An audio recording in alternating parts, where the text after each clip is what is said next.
kickstart. It's just a kick. It's like a kick, keep going. Like, we started hours ago.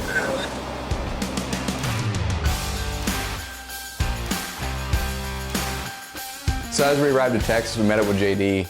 He wanted to come show us around some of the ranches and everything. So we got in there and it wasn't even 10 minutes. We pull in there and the vehicle comes to a stop and I'm sitting in the back. I'm like, what's going on? And he's like, hey, does anybody want to shoot a Texas Dole ram? And I'm like, I do.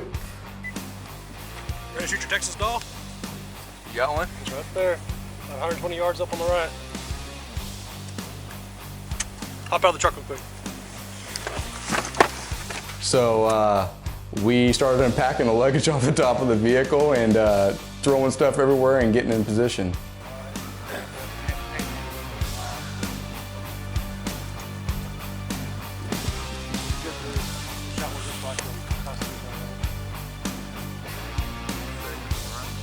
So as we were getting in position, he began to run away from us, and that's when the chase began. And this ram has taken us for a journey. He took us up a huge cliff. We actually got in position one time, had the guys that were gonna push him down through us, and there was like an alleyway that I could shoot through. He ran past us at like 50 mile an hour and I couldn't even see anything besides dust.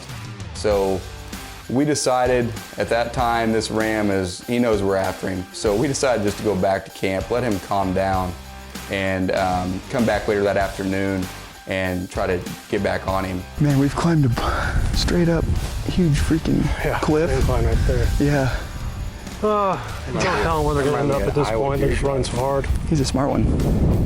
Yeah, that paint. Definitely the leader of the crew now. Yeah, I was just kind of, I didn't expect to bump into today. I was like, no, let's just kind of get around and take some pictures of stuff and go head to the house and whatever. But here we are, chasing the doll. That's fun. Yeah. Chasing a doll. So once we got unpacked, we headed straight back to the ranch. It didn't take us very long to get back on the ram.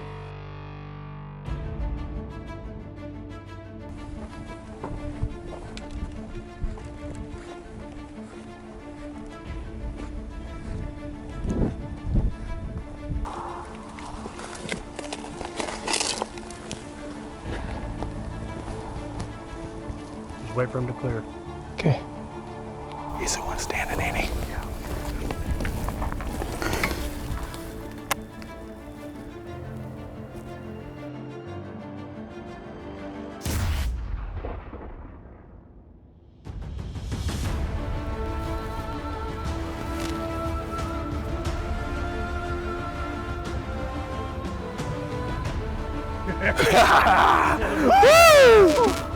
Nice, dude.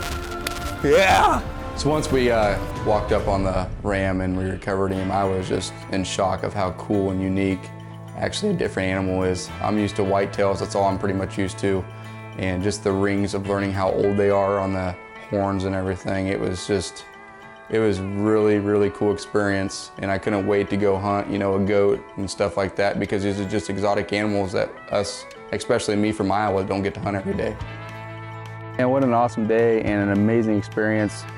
We pulled in here about 1 o'clock to this ranch, and we've been hunting this guy since 4 o'clock, climbing cliffs and everything, and just could not make it happen. So we decided to go back to camp and unload all of our goods and come back and just take a little bit of break actually, and then come back and see if we can't get back on him. And we've got on this guy. It was about 150 yard shot, and he went probably 10 yards and piled up. It was, I can't thank Angry Goat Outfitters, JD. This has been one of my dreams come true. So once the ram was down, I told the guys on our way down here I was going to bring back a lot of animals. I brought some cash with me and I was going to bring down half of Texas. So I didn't know what this trip was going to get into, but I was ready to go kill something else. Woo!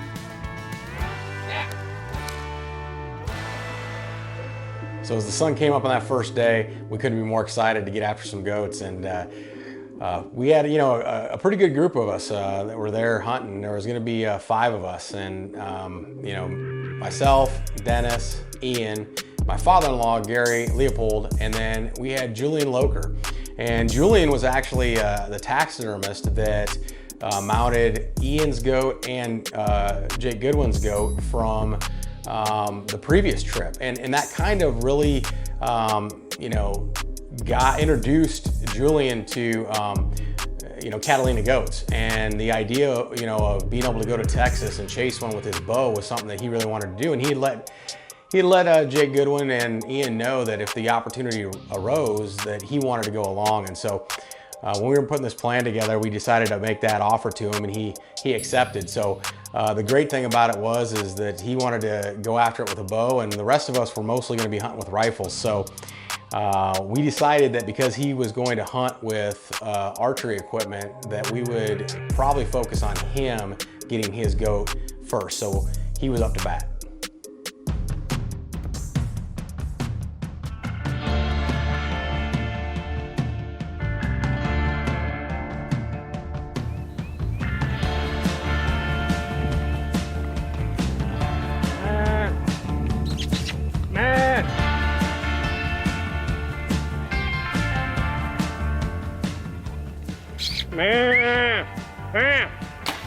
Gosh, that was a lot further than 30. Get out of there. Just stand that way.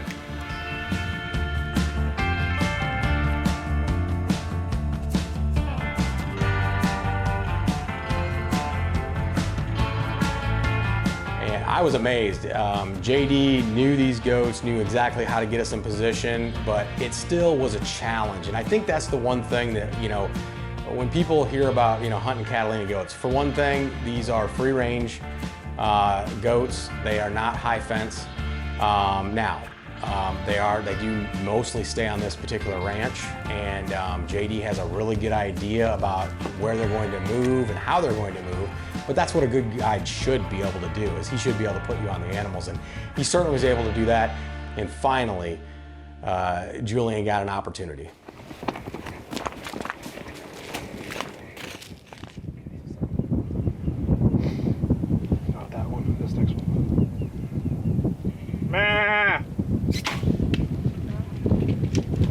Anything, bud? This is ridiculous. Nothing to this hunting on one goats. This is a fun. challenge. Oh yeah, I bet we're at 3 miles now walking. I bet we are. So Ian was up next because Ian was going to try to take one with a bow. He'd already been down here once before and killed one with a rifle, and so he really wanted that challenge of killing one with a bow. All right, well, we just hiked up the hill, and now it's just to hurry up and wait now. We're just up here and glassing, waiting to see something to make a move on, so.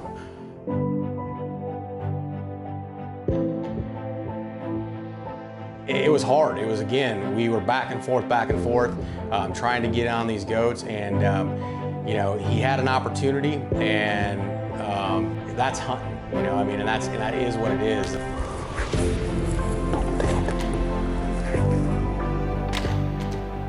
Since we were on limited time, Ian said, hey, you know, let's get the guys that are hunting with a rifle, let's get them on some goats, and if we had any remaining time, he'd go after one with a bow. I put him for 30, that's why I shot him for 30. Oh, dang it, wrong pin. That's exactly what I put my second pin on.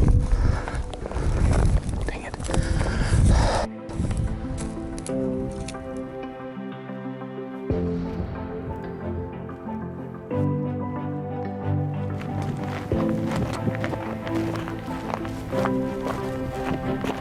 Well, the trip didn't quite go as planned for me as the rest of the guys, but I'm happy everyone else got a goat. I had my chances, and it is what it is, but that's why it's called hunting. But all in all, still a great trip. Get to spend time with the guys and seeing all those guys get their first goat. And I've gotten one before, so I'm not too worried about it. And like I said, I had my chances. So part of hunting, and we'll see what the rest of the night brings.